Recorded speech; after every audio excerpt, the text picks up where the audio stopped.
Buen día. El propósito es desarrollar la competencia de diseño. En el día de hoy tenemos los inversores controlados por modulación de ancho de pulso. El término inversores en electrónica tiene bastantes connotaciones. Este término que vamos a trabajar hoy realmente se refiere a los conversores de DC a AC. Estos conversores lo que hacen es transformar la energía de corriente directa en una fuente de corriente alterna. Aplicaciones de los inversores hay muchas en este momento. Tenemos el uso de las energías limpias. Si nosotros tenemos un panel solar y de ese panel solar almacenamos la energía en un banco de baterías y de ese banco de baterías podemos llevarlo a un inversor, o sea, el conversor DC-AC, para que en la salida se pueda utilizar en la electrónica de consumo, en la industria o en el hogar. En la electrónica de consumo puede ser en las instituciones donde se requiere mantener la energía de algún sitio específico como un centro de cómputo, o en un hospital donde se requiere tener la energía para atender a los pacientes. En la electrónica del hogar puede ser para alimentar un televisor, para alimentar el sistema de iluminación, y en la industria se puede utilizar para alimentar motores. Esto es lo que haría la transformación de DC-AC, o sea, el inversor. Este inversor lo que va a convertir es la energía del panel que se almacena en una batería y la vuelve de DC a AC. El principio básico de los inversores se puede basar en este circuito simple y pequeño que utiliza dos baterías y tiene dos switches, el switch 1 y el switch 2. Si esos dos switches los controlamos de forma alterna con un sistema de control cualquiera, pero en este caso ese control va a ser un control PWM, o sea, una modulación por ancho de pulso. Si en este circuito se cierra el switch 1, que sería el switch de la parte superior, va a circular una corriente que pasa a través de la resistencia de carga y va a aparecer sobre ella un potencial más menos. Si se cierra el switch 2, va a circular una corriente que va a hacer que la caída de tensión sobre la carga ahora sea más menos. Por supuesto, la carga va a estar sometida a unos potenciales positivos y negativos respecto de la carga, respecto de la referencia o tierra, que es la que tomamos como tap central en este circuito. Esta sería la referencia o la tierra. Respecto a ese punto, esa carga va a tener voltajes positivos, voltajes negativos. Si observamos una modulación de una de las aplicaciones, que es la del puente H, el puente H se utiliza para hacer inversión de giro de un motor, ¿cierto? Aquí estamos observando las dos señales que hay y se observa cómo el motor invierte su giro. Las señales que existen en él son: la señal amarilla es la de una fuente de control, la señal verde es la del resultado de salida,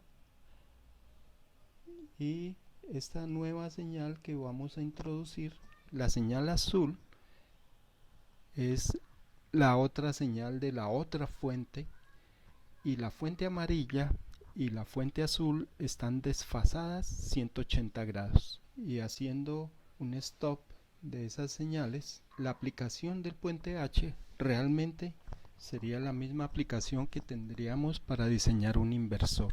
Si se cierran los transistores 1 y 2, siendo los transistores 1 y 2, este sería el transistor 1 y este sería el transistor 2. En el momento que estos dos transistores se cierran, se conmutan, aparece una corriente en este sentido. Pero si se cierran los transistores 3 y 4, si este es el transistor 3 y este es el transistor 4, aparece una corriente en sentido contrario. Ahora sube y da la vuelta, por lo tanto se invierte el giro del motor, y la respuesta de la señal de salida, que es la señal verde, será una señal alterna. El problema de construir un inversor con este tipo de señal es que en estas conmutaciones, aquí justamente aquí en estas conmutaciones, van a aparecer unos impulsos de potencia, de consumo de potencia. En cada uno de esas conmutaciones van a aparecer unos impulsos de potencia. Realmente esos impulsos de potencia son cortos, porque los switches son reales, no son ideales. Los switches se toman un tiempo para cerrarse y para abrirse. Estos switches no son ideales. Como se toman un tiempo, lo que va a suceder es que aparece un corto entre el cierre de un switch y la apertura del otro switch. Lo que debemos de tener en cuenta entonces es buscar una forma de construir un inversor en el cual esa conmutación no cause esos cortos. Si revisamos una simulación, la señal superior, que es la señal verde superior, es una señal de referencia de control. Tenemos una señal triangular, tenemos una señal DC. Con esa señal DC podemos nosotros obtener una salida en la cual las señales que controlan la salida no vayan a estar en corto. Este caso es el que no queremos. Necesitamos por lo menos este caso, o este, o este, o este, o este. La señal de salida es la última señal que se está señalando en rojo. La señal última que tiene un color gris es la que no queremos. Si nosotros pretendemos construir, diseñar ese inversor, vamos a tomar estas señales. Entonces, tendríamos que obtener una señal de referencia que la vamos a llamar CLK, y esta señal CLK va a estar sincronizada con esta señal triangular que tenemos acá en un color aproximadamente rosado. Eso es una señal triangular, lo vamos a llamar triangular a esta señal. Tenemos un nivel de DC y ese nivel de DC es el que va a hacer que se modifique el ancho del pulso. Este es el nivel de DC, y la respuesta de tener una operación entre esa señal triangular y ese nivel de DC es una señal modulada en ancho de pulso. Esa señal modulada en ancho de pulso la llamamos PWM. O sea que la PWM sería esta señal. Por ahora, esas son las señales que tenemos para obtener o para partir del diseño del inversor controlado por modulación de ancho de pulso. ¿De dónde vamos a obtener esa señal triangular y esa señal cuadrada? Pues la podemos obtener de un circuito comercial que es bien conocido. Esto es tomado del datasheet de ese elemento, y con ese datasheet nosotros tenemos la forma de construir esa señal triangular y esa señal cuadrada. La ventaja enorme de estas dos señales es que son síncronas, tienen el mismo periodo, tienen la misma frecuencia. Si observan, la señal triangular y la señal CLK tienen la misma frecuencia. La siguiente señal de este gráfico vamos a llamarla la señal de color verde, verde oscuro. Esta señal no es más que un divisor por 2 de la señal CLK, y ese divisor por 2 de la señal CLK la vamos a llamar Q, y la ventaja es que también tenemos la señal invertida, ya esa la llamamos Q negado, o sea, este es Q negado. ¿Cuál es el objetivo de tener esas dos señales? Si observamos en cada periodo de estas señales hay un pulso de PWM, o sea, lo que estoy diciendo es esto, que en cada pulso positivo de estas señales hay un pulso PWM. Como hay un pulso positivo PWM por cada señal Q o Q negada, resaltémoslo para hacer énfasis en lo que estamos tratando de mostrar, que si yo multiplico la señal Q con PWM, yo puedo tener ese pulso solamente, y eso me lo representa la señal azul. Por lo tanto, a esa señal azul la vamos a llamar PWM AMQ. Ese ampersand es la operación lógica de la señal PWM con la señal Q. Y a la señal verde fosforescente, es la señal PWM AND Q negado. O sea, esa es la operación lógica de la señal PWM con Q negado. Y esos pulsos, esa operación lógica la podemos revisar que efectivamente se da, y este es el resultado. ¿Qué se ha obtenido? Se ha obtenido una señal desfasada de la otra, con la posibilidad de tener un tiempo muerto. Hay la posibilidad de tener un tiempo muerto, y ese tiempo muerto depende del nivel de DC. Si ese nivel de DC es mayor que 0, siempre vamos a tener un tiempo muerto, y esto garantiza que los impulsos que veíamos en la señal anterior, esos cortos, ya no se van a dar. Además, nos va a servir para controlar el valor RMS de la señal de salida. Si observan en la señal de salida, esta roja de aquí es una señal AC. El punto de referencia está aquí, y hay parte positiva y hay parte negativa, positiva y negativa. Esa sería la simulación matemática de cómo obtener una señal AC a partir de un nivel de DC controlado por modulación de ancho de pulso. Entonces, ¿cómo obtenemos la señal PWM? Después de tener una señal triangular y tener una señal cuadrada, lo que simplemente hacemos es hacer una comparación de lazo abierto entre la señal triangular y el nivel de DC. Si este es un amplificador operacional y hacemos una comparación de lazo abierto, significa que no hay realimentación, la respuesta de salida es una señal modulada en ancho de pulso. Si en la terminal de entrada positiva del comparador tenemos la señal triangular, y en la entrada negativa del comparador tenemos el nivel de DC, que va a estar variando. El nivel de DC puede ser este valor, o puede ser este valor, o puede ser este valor. La respuesta de la salida, como observamos en la simulación, a medida que variamos el nivel de DC, el ancho del pulso de la señal PWM va cambiando, se va alterando, y dependiendo si el valor del nivel de DC es mayor, el ancho del pulso es menor, es más pequeño. Si el nivel de DC es bastante pequeño, el ancho del pulso es bastante grande.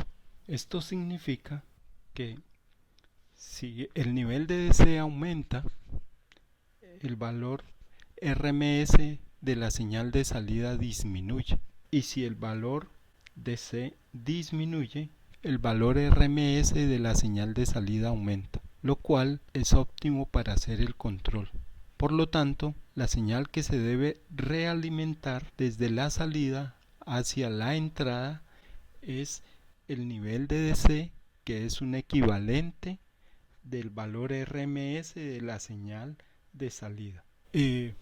Para continuar con las señales, debemos de obtener la señal Q y la señal Q negada. La señal Q y Q negada son efectivamente la mitad de la frecuencia de la señal de reloj. O sea que esas señales se pueden obtener a partir de un divisor de frecuencia, como este, donde tenemos una señal de reloj que es la que hemos obtenido a partir del circuito de señal triangular y señal cuadrada, donde la señal cuadrada es la señal de reloj y tenemos dos salidas, la salida Q y la salida Q negado. Estas salidas nos van a permitir obtener la señal que actúa directamente sobre los switches o sobre los interruptores. Esta sería la señal CLK, esto sería Q y esto será Q negado. Falta tener la operación AND